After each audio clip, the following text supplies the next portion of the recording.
I've read the motion, and I believe we should move beyond all meat.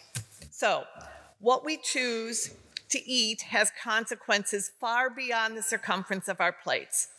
Specifically, your vote tonight expresses your allegiance to or rejection of a white supremacist patriarchal worldview.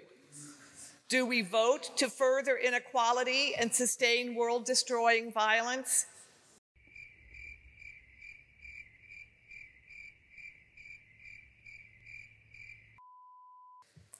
If you eat animals, you take up more climate space, requiring more water, more land, more forest deforestation, contributing more greenhouse gases. This is felt disproportionately by countries in the global south. Their carbon footprint is smaller, but they experience more frequent and intense climate change-caused weather events. These events especially affect girls and young women. Your hamburger comes with a dose of misogyny.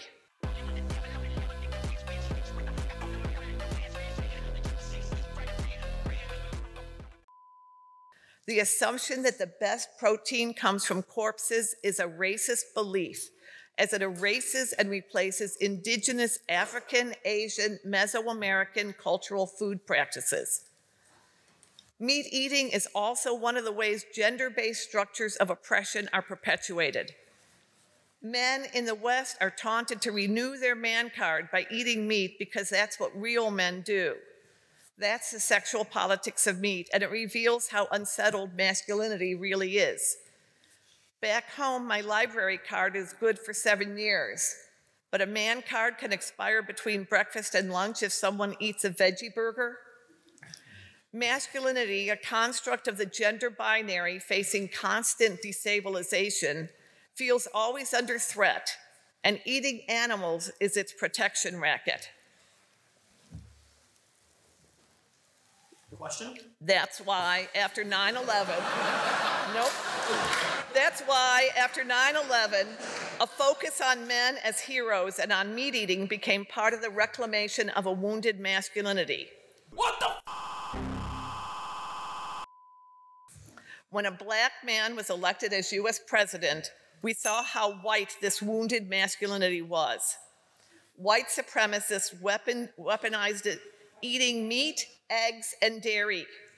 Images of milk-drinking white men, of platters groaning with meat, and the baiting of liberal men as so-called soy boys are all part of the neo-Nazi messaging. This is their right, the neo-Nazis say. This is their identity. The new colonialist boasts, I only eat meat from locally owned farms, and I know the farmers there love their animals. If killing what one loves is standard practice, I hope they don't start loving me. Here we go.